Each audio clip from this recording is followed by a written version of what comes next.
Hello, this is சர்ச்சூஸ் vlog. இந்த வீடியோவில் எப்பயும் போல தான் நம்ம ஃபேமிலியோட வந்து கோவில் ட்ரிப் தான் போக போகிறோம். ஸோ பர்ஷினி கடவு முத்தப்பன் இந்த டெம்பிள் வந்து கேரளாவில் ரொம்ப ஃபேமஸ். பட்ஜெட் ஃப்ரெண்ட்லியாக தான் நம்ம போக போகிறோம். இது நம்ம வந்து எப்பயும் போல் ப்ரீ புக்கிங் பண்ணிடுவோம். ஏன்னா ப்ரீ புக்கிங் பண்ணால் ரொம்ப கஷ்டம் டிக்கெட் கிடைக்கிறதுக்கு. பெங்களூர் மேல் தான் ட்ரெயின். அது வந்து டெய்லி சென்ட்ரல் வந்து பெங்களூர் மேல் தான் போகும். நம்ம வந்து கண்ணூர் ஸ்டாப்பிங்கில் இறங்கிடுவோம். அங்கேருந்து ஃப்ரெஷ்ஷப் ஆகிறது அங்கே இருக்கிற க்ளாக் ரூமில் தான். அங்கே வந்து ரொம்ப நீட்டாக இருந்தது. ஆக்சுவலாக வேறு இடத்துல இருக்கிற மாதிரிலாம் இல்லை. க்ளாக் ரூமில் வந்து அவ்வளோ நீட்டாக இருக்கனால எனக்கு வந்து சாரியே கட்ட முடிஞ்சது. அப்போ யோசிச்சு பாருங்கள் எவ்வளோ நீட்டாக இருக்கும். உங்களுக்கு வந்து அங்கே நீட்டாக இல்லை, இப்போ சப்போஸ் க்ளீனாக இல்லைனா கூட ரூம் கூட எடுத்துக்கலாம். அப்புறம் பிரேக்ஃபாஸ்ட் கூட நாங்கள் அங்கே தான் சாப்பிட்டோம். ஆக்சுவலாக வந்து பிரேக்ஃபாஸ்ட் ரயில்வே ஸ்டேஷன் கூட மோஸ்ட்டாக சாப்பிடாதீங்க, நான் அவ்வளோ நல்லாவே இல்லை. நாங்கள் மோஸ்ட்டாக சொல்லி பார்த்தோம் வீட்டில் வெளியிலே சாப்பிட்லான்னு பார்த்தா அவங்க டைம் இல்லை, உள்ளே சாப்பிட்லான்ட்டு ரயில்வே ஸ்டேஷனுக்குள்ளே சாப்பிட்டோம். அப்புறம் பார்த்தா லக்கேஜ் வைக்கிறதுக்கும் ரயில்வே ஸ்டேஷனில் வந்து எங்கேயும் க்ளாக் ரூம் இல்லாதனால நாங்கள் வந்து பஸ் ஸ்டாண்டில் தான் கொண்டு வந்து வச்சோம். அங்கே பஸ் ஸ்டாண்டில் இருக்கிற க்ளாக் ரூமில் லக்கேஜ் வைக்கணும்னா கண்டிப்பாக வந்து நம்ம ப்ரூஃப் ஏதாச்சும் ஜெராக்ஸ் வேணும்னு சொன்னாங்க.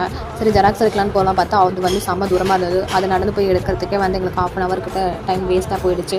ஸோ மோஸ்ட்டாக எங்கேயாச்சும் வெளியே போகிறதா இருந்தால் கண்டிப்பாக ப்ரூஃப் ஏதாச்சும் ஜெராக்ஸ் கையில் வச்சுடுங்க. இந்த மாதிரி டைம்லாம் வேஸ்ட் பண்ணாதீங்க. அப்புறம் பஸ் வந்து ஸ்ட்ரைட்டாக கிடச்சிது கோவிலுக்கு. அங்கேருந்து நாங்கள் பஸ்ஸு ஏறி கோவில்கிட்ட ரீச் ஆகிட்டோம். பெஸ்ட்டாக நியர்பை தான் வந்து கோயில். ஸோ கொஞ்சம் நடக்கணும் உள்ளேக்கு. வீடியோ உங்களுக்கு யூஸ்ஃபுல்லாக இருந்தால் கண்டிப்பாக லைக் பண்ணுங்கள். தென் இதோட ரிமைனிங் பார்ட் நெக்ஸ்ட் வீடியோவில் பார்க்கலாம்.